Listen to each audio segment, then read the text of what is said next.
Before the sirens, before the switchboards, and long before skyscrapers, Chicago was a small frontier town made almost entirely of wood. It was muddy, flammable, and growing faster than anyone could control. In a place like that, fire wasn't just a risk, it was a constant, creeping threat. There was just one sound that could summon help: the ringing of a church bell. Sure, it might sound quaint today, but for decades, that bell was the city's only line of defense. It marked the difference between a controlled blaze and a catastrophe. But here's the thing.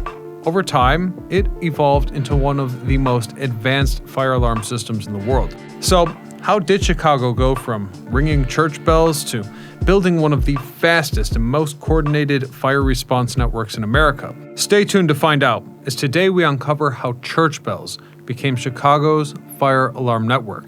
I'm your host, Ryan Socash, and you're watching It's History. Could you even imagine a time when a single swinging bell in a church tower was all that stood between a single spark and a citywide disaster? Well, in 1833, that was the case when Chicago was incorporated as a town. As back then, fewer than 200 people lived along the muddy banks of the Chicago River. There were only 43 buildings, many of them made of wood, clustered tightly together, and in the early days, a fire alarm was as simple as shouting "fire" down the street. There were no sirens, no telegraph wires, just the desperate urgency of a neighbor's voice carrying as far as the wind would allow. As the town grew, however, so did the danger. More people meant more buildings, more stoves, more chances for fire to take hold. By 1844, the population had swelled to almost 10,000. Chicago was becoming a real city, and shouting was not enough anymore. But residents were in luck, as that year, a simple but critical improvement arrived. The Unitarian Church at Washington and Dearborn agreed to let its bells serve as the town's official fire alarm. The idea was straightforward. If you spotted a fire, you sprinted to the church and yanked the bell rope.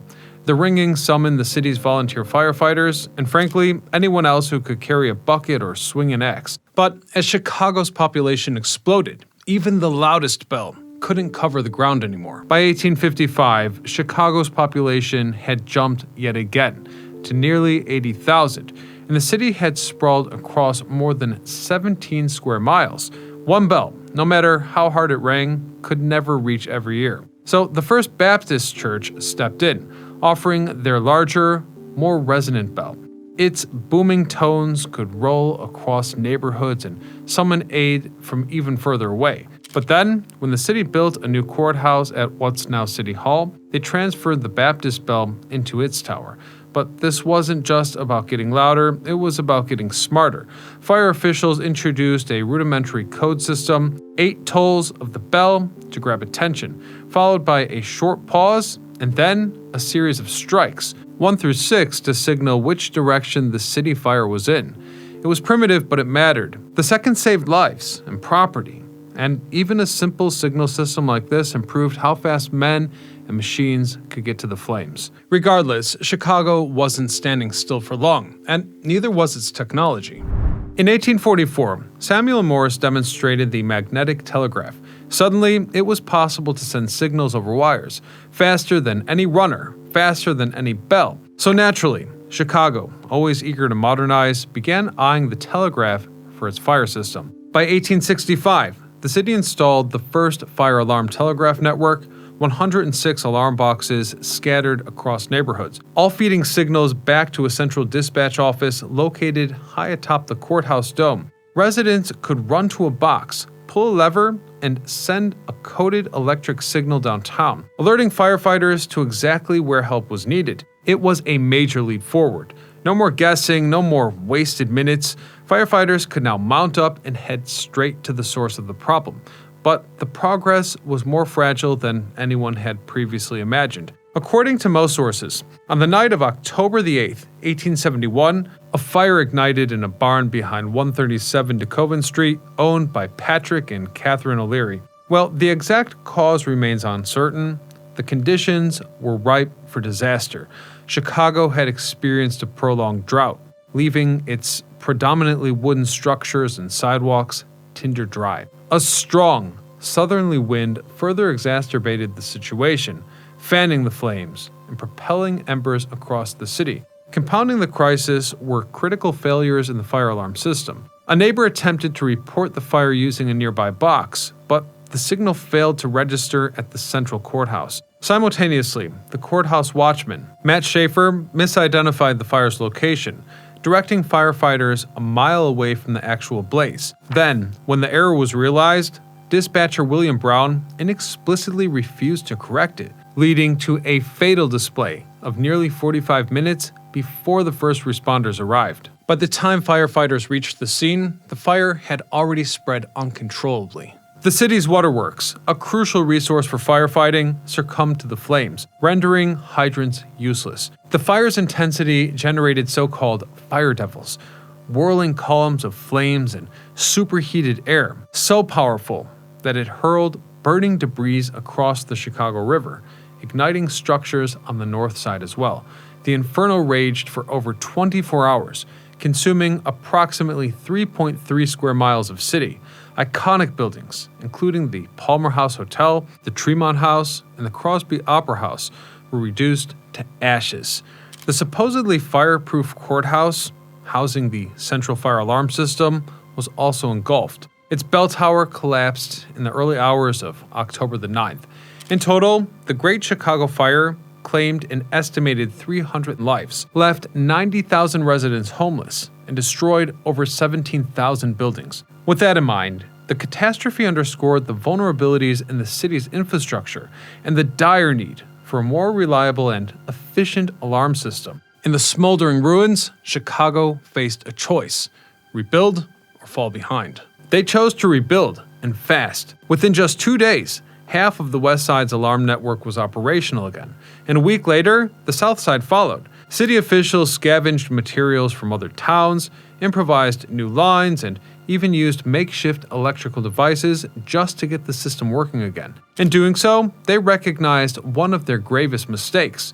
Before the fire, wires had been strung across rooftops, so as the buildings burned, the lines snapped, crippling communication. Moving forward, the city erected dedicated poles for fire alarm wires. These were independent from fragile private structures. They even installed their first underwater cable across the northern branch of the river, which was a rather bold move in the 1870s. Either way, Chicago learned a brutal lesson. Speed saved lives, but reliability is what saved cities. Even so, these telegraph lines weren't perfect, hence the city still needed a better way to connect its firefighters. The next innovation came through something called the Joker, an early telegraphic receiver. Installed in the late 1870s, Jokers allowed a single alarm signal to be sent out simultaneously to multiple firehouses, but without laying extra wire. And with that in place, when a box was pulled, every relevant station could know within moments. Alongside Jokers, the city installed talking lines, which were primitive telephones connected directly to the firehouse's central dispatch. And by 1884, every fire station had both telegraph and telephone capabilities, meaning firefighters could receive coded messages or direct verbal orders depending on the situation. This double system made Chicago's fire responses faster and smarter. Firehouses were no longer blindly charging into the night.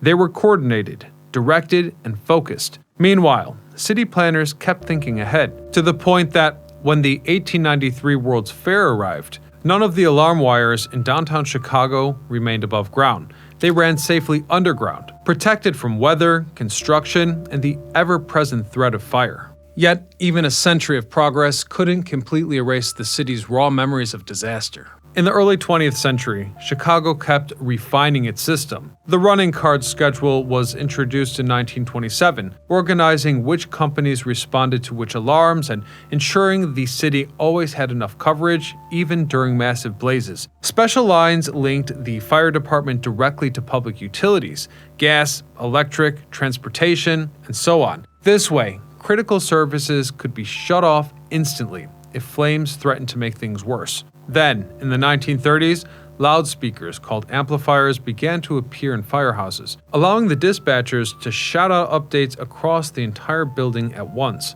And by 1940, more than 3/4 of Chicago's 2,500 miles of alarm wire ran underground, and every major institution, school, hospital, factory, had a fire alarm box on or near its premise. In other words, Chicago's evolution of firefighting from a church bell to a sophisticated system was nearly complete.